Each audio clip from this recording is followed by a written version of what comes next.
এবারের আড্ডাতে রাম ধুলাই দেব, অনেকগুলো আসামিকে একসাথে ধুব। তাই পালাবি না কেউ, দৌড় দেওয়ার চেষ্টা করবি না কেউ, দৌড় দেওয়ার চেষ্টা করলে বেঁধে পেটাবো। এবারের আড্ডাতে রাম ধুলাই দেব, অনেকগুলো আসামিকে ইচ্ছা মতো ধুবো। বুঝছ আমার সোনা চান্দুরা, আমার পদ্মার চরের ভাগাভাগি পরিবারের পরকীয়া পরিবারের রাতের রাজারানীরা, তোমরা সবাই মানে খুব ইয়া বউ, ঠিক আছে? হাতের বান পাওয়ার বান কেউরা কোরা সাইরা দিয়া ইয়ানাসি করতে থাকো, ঠিক আছে? আসসালামু আলাইকুম, hello viewers, welcome back to my channel. চলে আসলাম নতুন আরেকটা ভিডিও নিয়ে আপনাদের সাথে কিছুক্ষণ আড্ডা দিতে। আশা করি সম্পূর্ণ ভিডিওটি জুড়ে আপনারা আমার সাথেই থাকবেন। ভিউয়ার্স, আজকে খুবই গুরুত্বপূর্ণ, দুর্দান্ত ও চমৎকার একটা ভিডিও নিয়ে আপনাদের সাথে আড্ডা হবে। তাই সবার কাছে অনুরোধ থাকলো, সবাই খুব মনোযোগ সহকারে না টেনে আমার সম্পূর্ণ ভিডিওটি দেখার চেষ্টা করবেন। টেনে টেনে দেখলে অনেক গুরুত্বপূর্ণ বিষয় মিস হয়ে যাবে, তখন আবার অনেক কিছুই আপনাদের অজানা থেকে যাবে। এছাড়াও সবার কাছে অনুরোধ থাকলো, সবাই আমার ভিডিওতে অবশ্যই একটা লাইক দিয়ে যাবেন। লাইক নিয়ে কেউ কৃপণতা করবেন না। ভিউয়ার্স, আমার এই চ্যানেলে লাস্ট যে ভিডিওটা আপলোড করছিলাম, এরপরে আমার ইচ্ছা ছিল আমি ওই ভিডিওর সেকেন্ড পার্ট নিয়ে, মানে বাদবাকি যে আসামিগুলো আমার গত ভিডিওতে ধোলাই খায় নাই, কিন্তু তাদেরকে ধোলাই করার ইচ্ছা ছিল, যেমন মাল্টিফেলাক, মানে ডাবল মাল্টিফেলাক, ঠিক আছে, মাল্টিফেলাক রেমো, মাল্টিফেলাক চারমিন, তারা আবার মাল্টিফেলাক মানে মানে রেমোর জামাই, ইত্যা রাজমিস্ত্রির হেল্পার, রাজমিস্ত্রির সদ্য এক্স ওয়াইফ, মানে এর মধ্যে তাদেরকে হালকা পাতলা বা ঝাপসা ধুলাই করে ছেড়ে দিতে হয়েছে, কারণ কথা বলতে বলতে অল্প কিছু বিষয় কথা কইতে কইতে ভিডিও লম্বা হয়ে গেছে। তাই মানে সবগুলো আসামিরে ধুলাই করতে পারিনি, কিন্তু বর্তমানে আবার ওই ভণ্ড বাচাল মুকুরদারি শয়তান টিপ গার্ডেন দাঁতের বাগানের মানে বাপের বাড়িতে ডাইনি মাগিনুরের হোর বাড়ি বা ডাইনি মাগিনুরের বর্তমান বাড়ি, সেইখানে যেভাবে মানে সোজা কথা পাবনায় যেভাবে রাতের রাজাদের মেলা বসেছে, 403-এর ঘর বসেছে, এটা নিয়ে কথা না বলে থাকতে পারিতেছি না। এটা একটু বেশি জরুরি হয়ে গেছে, অতীব জরুরি হয়ে গেছে, এবং আমার ভিউয়ার্সদের ও আমার শুভাকাঙ্ক্ষীদের মানে অনুরোধের উপর আজকে এই বিষয়টা নিয়ে কথা বলতে হবে। তো কি আর বলবো, খুব সুন্দর সুন্দর কিছু মুহূর্ত ওইখানে ক্রিয়েট হচ্ছে। মানে এইখানেও যদি গানে গানে বলতে চাই যে পদ্মার চরের রাতের রানীরা পাবনাতে এসেছে, পাবনাতে এসে সবাই মিলে 403-এর ঘর বেঁধেছে। আরে অনেকগুলো রাতের রানী মিলে পাবনায় এসেছে, পাবনায় এসে 4টা রাতের রানী মিলে একটা বলদ নিয়ে কারাকারি শুরু করেছে, আর সেই বলদটাকে সবাই মিলে চুষে চুষে খাচ্ছে। সেই বলদটাকে না, মানে এটা ছন্দ মিলানোর জন্য আপাতত বলদ বলে ইয়ে করলাম, সেটা হচ্ছে আমার গৃহীত লাল্লু, মানুষের বাচ্চা গোলাঙ্গা দেশি কুত্তা, ঠিক আছে? দেশি কুত্তা কোথায় যেন হারিয়ে গেছে, নিজের চ্যানেলে আর কোনো ভিডিও ছাড়ে না। মানে এই ব্যাপারে তার মালকিন বা তার বধূ ডাইনি মাগিনুর রিসেন্টলি একটা ভিডিওতে কিছু ঘেউ ঘেউ করে গেছে, কিন্তু নানান ব্যস্ততা ও পেরেশানিতে আমি তার সেই ঘেউ ঘেউয়ানি শুনি নাই, শুনে তারপরে ওগুলোর জন্য ধুলাই করব।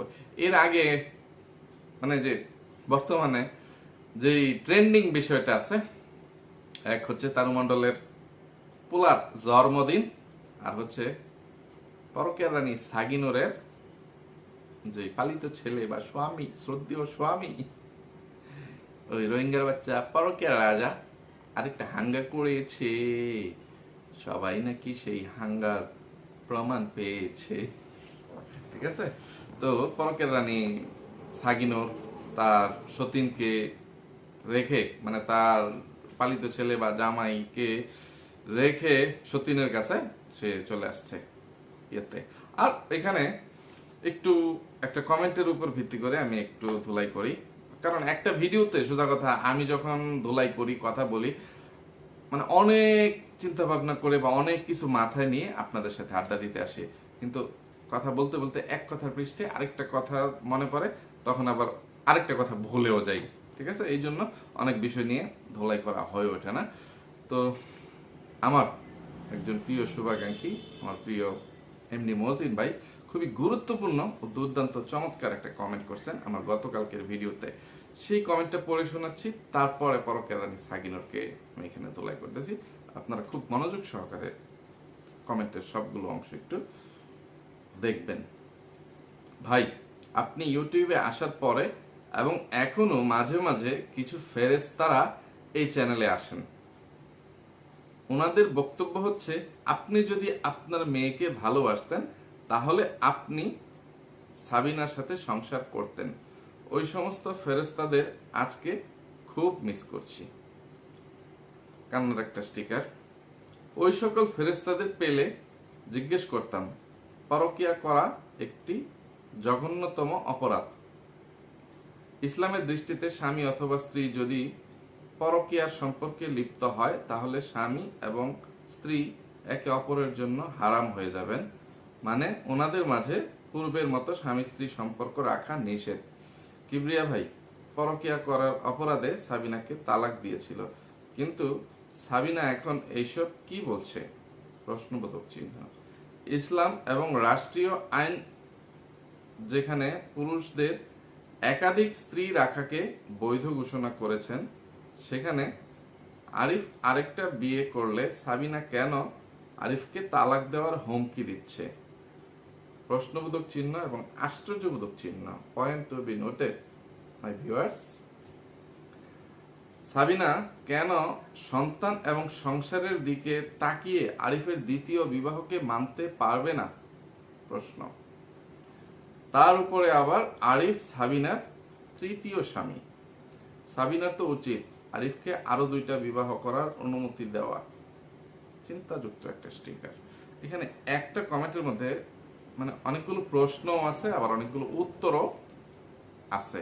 যেসব সাইকো মার্কা দালাল চামচারা আমাকে বলেন, আপনি যদি সারিকাকে বা মরিয়মকে ভালোবাসতেন তাহলে এইরকম একটা রাতের রানী নিয়ে পরকের রানী নিয়ে সংসার করতেন, পরকের রানী সাগিনুরকে ছাড়তেন না। এই উত্তরটা কিন্তু এমনি মহসিন ভাই এখানে দিয়ে দিয়েছেন।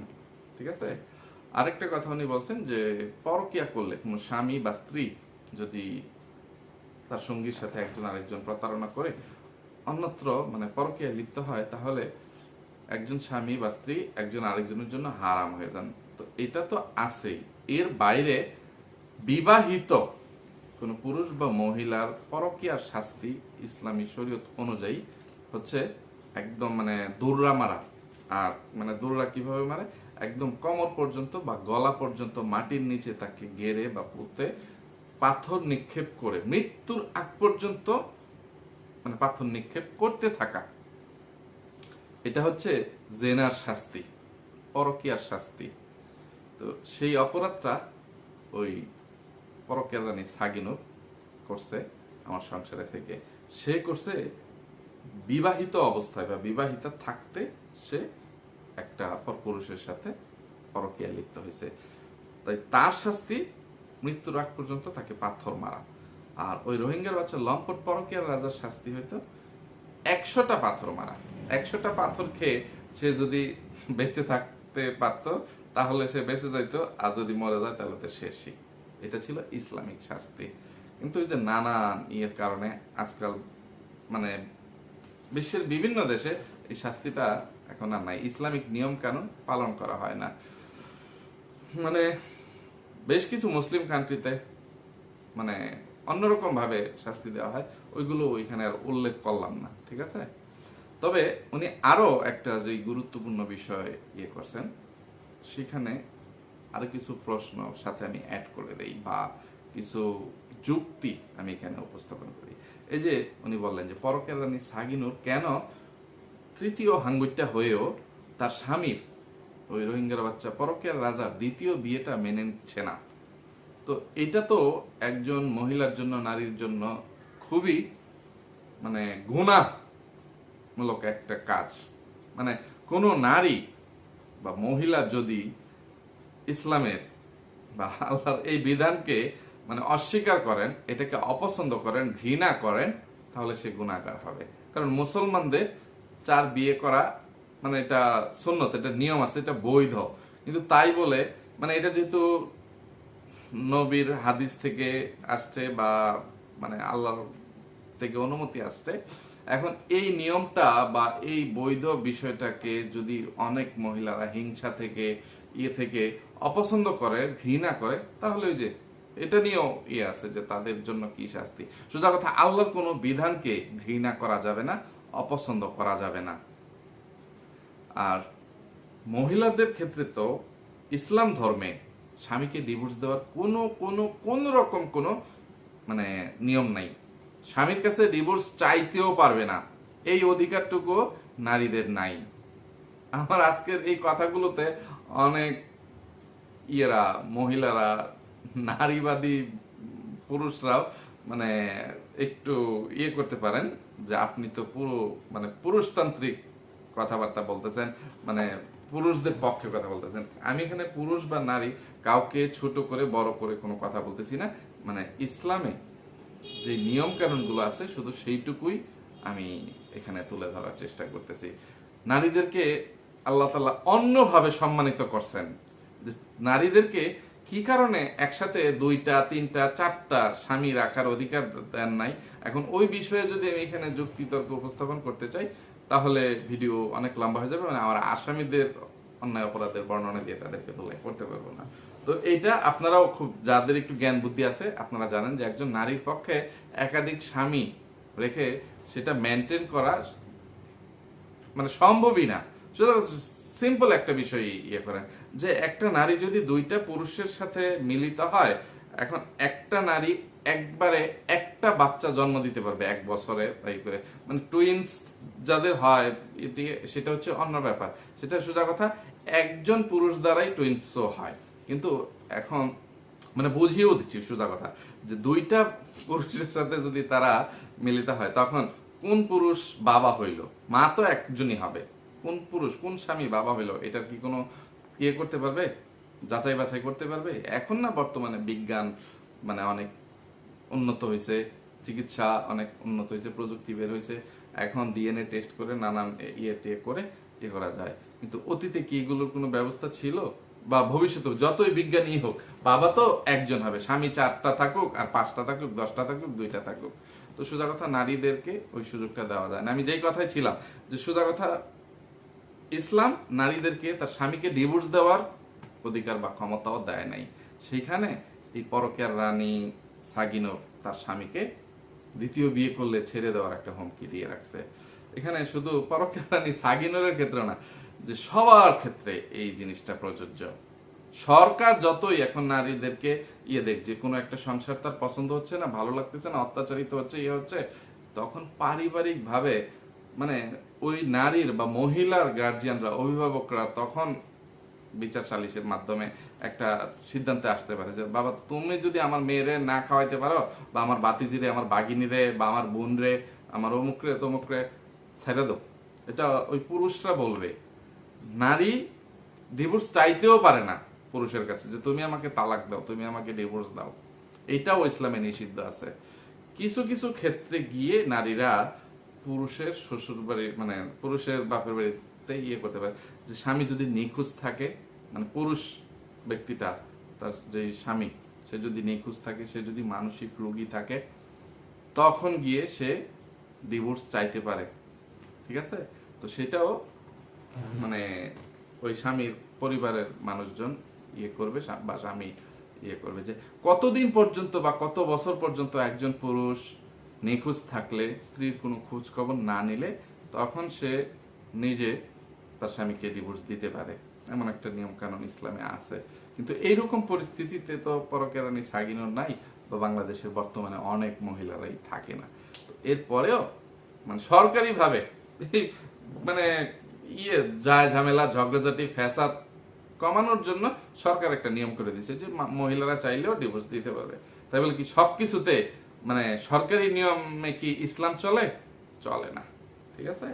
তো এরা তো শুধু মানে কি বলবো যে এখানে সরকারি নিয়মে থেকে ইয়ে করুক আর যাই করুক, আল্লাহর কত হুকুম, ফরজ হুকুম একদম এইগুলোই মানতেছে না। আর সেখানে সরকারি আর বেসরকারি নিয়ম কানুনের কোনো তোয়াক্কা তারা করবে? আমি একটা বিষয় লইয়া কথা কইতে কইতে মানে গোলায় লাইছি, আমি আন্তরিকভাবে দুঃখিত। তো কি আর কইতাম, এই বিষয়টা বলা জরুরি ছিল তাই বললাম। তো ফরকেরানি সাগিনো এত বেড়াগিরি করিস না। তো এখানে মহসিন ভাই যেই প্রশ্নগুলো ভিউয়ার্সদের উদ্দেশ্যে তুলে ধরছেন, এটা আমি তোকে তুলে ধরতেছি, তোর যত আত্মীয় স্বজন শুভাকাঙ্ক্ষীরা আছে তাদের কাছেও তুলে ধরতেছি। তুই কি মানে কোন যুক্তিতে, কোন সাহসে তুই আবার এই কথাটা বলিস যে তোর পালিত ছেলে ওই রোহিঙ্গার বাচ্চা পরকের রাজা যদি এমন কিছু করে, তুই তাকে কিছু করবি না, কিন্তু তুই তার জীবন থেকে সরে যাবি বা তাকে ডিভোর্স দিয়ে দিবি? এই নিয়ম কই পাইছস? এটা মানে তারা এই অধিকার দিছে কেডা? এটা কই থেকে যাচ্ছেন? আর এই যে গতকালকে যেটা বললাম যে পরকের রানী সাগিনো কতটা মানে স্বার্থপর, মা নামের কলঙ্কিনী, এটা তো আপনারা যাদের একটু জ্ঞান বুদ্ধি আছে তারা বুঝে গেছেন যে সব কিছু সে মেনে নিতে রাজি, শুধু তার স্বামীর ভাগ সে কাউকে দিতে রাজি না। তার সন্তানদের উপরে মানে বিশেষ করে আমার মেয়ে সারিকার উপরে বা তার মেয়ে মরিয়মের উপরে ওই রোহিঙ্গার বাচ্চা পরকের রাজা যত অন্যায় অত্যাচার অবিচার নির্যাতন করছে সব কিছু পরকের রানী মুখ বুজে সহ্য করে নিছে, শুধুমাত্র স্বামী নামক সাইনবোর্ডটা তার মাথার উপর থাকার জন্য। কিন্তু এখন তার এই স্বামী স্বামী পরকের রাজা যদি অন্যত্র বিয়ে করে, সে এইটা অন্তত মেনে নিবে না। এত দয়ালু বা উদার সে না। তো যারা বলেন যে পরকের রানী সাগিনো অনেক মা বা তার কাছে সারিকা ভালো আছে, নিরাপদ আছে, ওটিতে দইরা বুড়ি গঙ্গার মধ্যে সুবায়াম, এর সাথে বেশি কিছু আর কইলাম না, ঠিক আছে? তো কি আর কইতাম, 403 গর্জে ওইখানে চলতেছে। 403 মধ্যে তারা কেডা কেডা হেন আই, হ্যাঁ, এই যে ডাইনি মাগিনের তো প্রধান ববিতা, ঠিক আছে? তারপরে কারা ধরা যায় মাল্টি ফেলাক, মাল্টি নোংরা দেশি কুত্তার পরকিয়া প্রেমিকা, সে হচ্ছে দিতি। এখানে আমি দিতির কথা বলতে গিয়ে অন্য আরেকজনের নাম বলে ফেলছিলাম। আচ্ছা, জয়াসিন, হ্যাঁ। তারপরে মনে হয় ময়ূরী, শাবনূর। শাবনূর কেডা? সাগিনুর রে কিন্তু তার বাপে শাবনূর বানায় আলছিন। এটা আমার কাছে এখনো মনে আছে, তার জন্ম সনদটা লিখবে সাবিনুর, ওই থেকে বানায় নিয়ে আসছে শাবনূর নাম দিয়ে। তো তার শাবনূরের চরিত্রটা কি তারাই দিয়ে দিব? আচ্ছা, শাবনূর যদিও ছোট বউ থাকে, এখানে কিন্তু আরেকটা থাকে ময়ূরী। তো ময়ূরীর জায়গায় কারে দেওয়া যায়? ময়ূরীর জায়গায় ভুতুরি, মেকআপ ভুতুরি আর ময়ূরী। এই হচ্ছে দেশি কুত্তার সার বউ বা 403। কি যে চুষাচুষি যে কি কইতে কি কইলাই, মাল্টি ফেলাক মাল্টি নোংরা যে চুষা চুষতাছে গো, এত পারদর্শী সে, যে চুষা চুষিতে কত বেশি এক্সপার্ট পারদর্শী, এটা পরকের রানী সাগিনুরের একটা ভিডিওতে ধরা পড়ছে যে একদম এক চুষনিতে সে সব রস বের করে নিয়ে আসে, এমন ভাবে খায়। আর এই জন্যই তো দেশি কুত্তা আছে, গায়ের রঙের কথা আছে আর কথা এইটা সেটা চিন্তা না করিয়া মাল্টি নোংরা চুষনি দেখলেই মনে হয় পাগল হয়ে গেছেন গা। নাহলে এইরকম একটা কুশ্রী রাতের রানীর লাগে পরকিয়া করবার রুচি কেমনে আয়ে একটা বেড়া? এটা তো বেড়া না, এটা তো হেডা, বুঝছেন? ইউটিউব ভাইয়া তুমি আমার কোনো কথা মাইন্ড করবা না, আই এম জোকিং, ঠিক আছে? তুমি কি চুষনির কথা বলছি ভিউয়ার্স, আপনারা অন্য কিছু বলবাল মনে করবেন না। ইউটিউব ভাইয়া তুমিও বল কিছু ভাববা না, ঠিক আছে? এই যে আমের বড়া যেমনি চুষনি দিছে হেইডার কথা বলতেছি, দেখেন না চোখ বন্ধ করে কি জানি কি খাইতেছে। তানু মন্ডল যেরকম চোখ বন্ধ করে কলার মধ্যে অন্য কিছুর ফিলিংস নিচ্ছিল, এরকমই মাল্টি ফেলাক মাল্টি নোংরা আমের বয়রা, আমের গুটলি, ওইগুলো নিয়ে সে মানে অন্য রকম ফিলিংস নিয়ে খুব চুষে চুষে খাচ্ছে। মানে ক্যামেরার সামনে মানুষ একটা কিছু খাচ্ছে, সারা দেশবাসী দেখবে, এত এত হাজার হাজার ভিউয়ার্সরা দেখবে, একটু শালীনতা বজায় রেখে ভদ্রভাবে খাই, মানে ভাবে খাই না, ও খাইতাছে, মানে বোঝাইতাছে যে আমি সেই রকম এক্সপার্ট চুষুনি। তো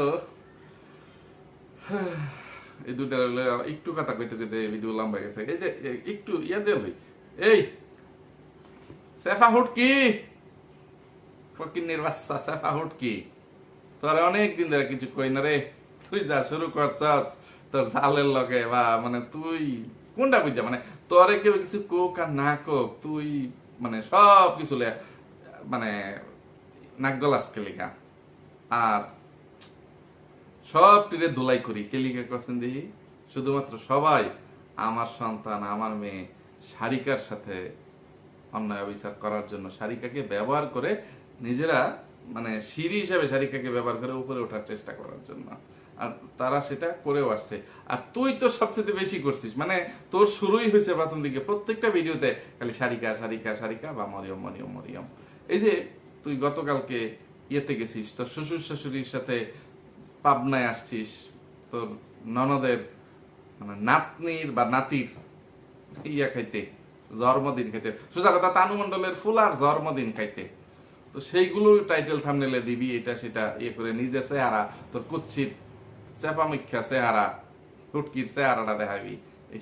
তোর ভিডিওর থাম্বনেলের মধ্যে আমার সন্তান, আমার মেয়ে সারিকার ফটো লাগাইছিস ক্লিকারে ফকিন্নি, হ্যাঁ যতদিন ধরাম রে একদম কুইটালাম, একদম মানে এমন ধরাম সাইদা যেমন শিং মাছ ধরে না এমনি ধরাম, একটা ছুটে যেতে না, তোর দেশ না রে, তোর দেশ না, বাঞ্জি মারাম বাইন্দা বিটাইয়াম, ঠিক আছে। এই যে গতকাল টাইটেল থাম্বনেল দিলে শ্বশুর শাশুড়ির সাথে পাবনা ননদের বাড়িতে রওনা হলাম, একদম সারিকার ছবিটা তুই থাম্বনেল লাগাই দিছাস। ইউটিউব যদি নিজের তো এই থাম্বনেলটা সিলেক্ট করে দেয়, তুই এটা ফাল্লায়া অন্য থাম্বনেল দিছস না, অন্যান্য ভিডিওর মধ্যে তো ঠিক ওই থাম্বনেল ফাল্লায়া অন্যান্য আরো বহুত কিছু রচনা মচনা এটা হেডা ভাব সম্প্রসারণ প্যাসেজ মেসেজ কত কিছু লেখা থেকে দেশ, হ্যাঁ পুরা একটা পৃষ্ঠা জুইরাই মানে অন্য মানে কি ইয়া পোস্টার বানায় থয়ে দেশ। তো এইখানে আমার মেয়ের চেহারাটা ইউটিউব নিজের দিয়ে দিল, তুই আর কোনো পরিবর্তন করছিস না, সোজা কথা এটা দিছস ক্যালিকেটার কৈফিয়ত বা জবাবটা দিয়েছেন দেখি।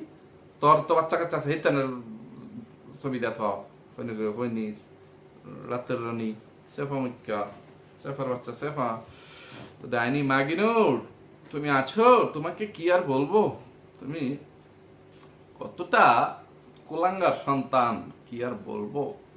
যেই মাকে তুমি এই যে রিসেন্টলি কিছুদিন আগে, এক সপ্তাহ আগে, মানে সোজা কথা ঈদের আগে যেই অপমান অপদস্থ করলা মা বাপ ভাই বোন সবগুলাকে, যে তোমাকে সবাই ব্যবহার করে, হ্যাঁ এখন নিজের স্বার্থের সময় আবার সেই মাকে তুমি এখন জড়ায় ধরো, কোলাকুলি করো, এই করো সেই করো, কি কি টাইটেল থাম্বনেল দাও, ইয়ে করো, যে মায়ে মানে উল্টাপাল্টা ভিডিওতে কিছু বলো আর না বলো। এখন কালিনুর বেগম কতটা নির্লজ্জ বেহায়া, যে মেয়ে এত অপমান অপদস্থ করলো, এরপরেও আবার ওই যে নাহলে তো আবার 3 মাইয়া মাস শেষে খরচ দিত না, এই জন্য কালিনুর বেগম ডাইনি মাগিনুরের এত লাথি উষ্টা খাওয়ার পরেও, মাগিনুর দ্বারা এত অপমানিত লাঞ্ছিত হওয়ার পরেও আবার মানে মাগিনুরের বাসায় এসে হাজির। আর পরকের রানী সাগিনুরও এখানে একটা কি ধরনের টাইটেল থাম্বনেল দিছে দেখেন।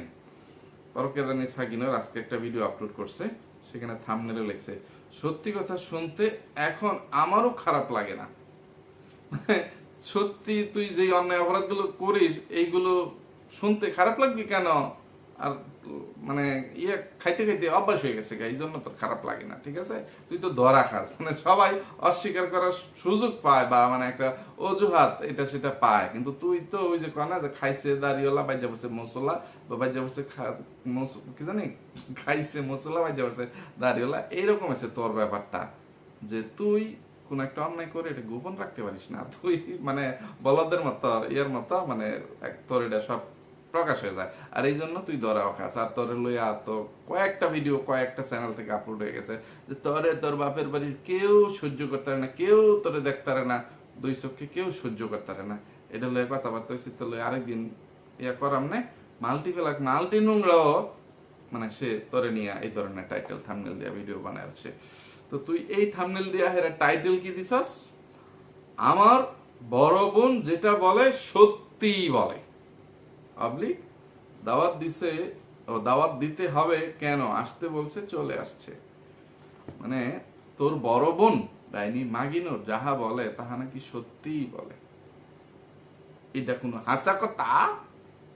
কেউ দালালি হলে, কেউ সানসামি হলে এলিকে এমনি করুন লাগবো, নিজের অস্তিত্ব বিসর্জন দিয়ে করুন লাগবো। তাহলে তোর বড় বোন তোর লইয়া যে মন্তব্য করছিস যে তুই পুরুষ পোলা ছাড়া থাকতেই পারবি না, তুই আর এই মাল্টি ফেলাক মাল্টি নোংরা, তোরা দুইটা এমন মিথ্যাবাদী যে আস্তা গরু খাই কইবি যে তোরা কিছু খাস নাই। এটা আশা কথা না, কারণ তো ডাইনি মাগিনের কইছে, তোমার পীর আম্মা কইছে, সে তো তোমাদের আম্মার মতোই, সে নিজে স্বীকার করে যে তোমাদের দুই তিনটা ভাই বোনকে সে সন্তানের মতন লালন পালন করে মানুষ করছে। মানে তোমাদের জন্য সে জীবনে যেই ত্যাগ তিতিক্ষা স্বীকার করে নিছে, মানে যেই কষ্ট সে করছে, যে পরিশ্রম সে করে আসছে, যেগুলা কইরা সে টাকা কামাইছে, তোমার পরে এগুলা দিয়ে ফালছে ফুটছে, এলিকা তোমার সন্তানের মতন মানে কইরা অধিকার খাড়ে অনেক কিছু কয়। কিন্তু তাই বললা কি সোজা কথা ডাইনি মাগিনোরের সব অন্যায় অপরাধ মেনে নেওয়া লাগবো? হ্যাঁ হ্যাঁ, যদি নিজে বাঁচবা লাগে নিজের স্বার্থে আরেকটা রাতের রাজা দেখায়া যে এটা আমার খুব জ্বালাইতেছে বোন, তুই তার লগে খাটকা পা, এটাই করুন লাগবো? হ্যাঁ, সব শেষ নিজের জন্মদাতা মা এবং বাবা, মানে জন্মদাতা বাবা এবং গর্ভধারিণী মাকে যখন আমার অন্য কোনো ভাই অপমান অপদস্থ করবে বা বোন এ করবে, তাকে তো ছাড় দেওয়া যাবে না, ছাড় দেওয়া উচিত না। কারণ মায়ের ইয়েটা এরকম একটা জিনিস যে মায়ের দুধের ঋণ পৃথিবীর কোনো কিছুর বিনিময়ে এটা শোধ হয় না।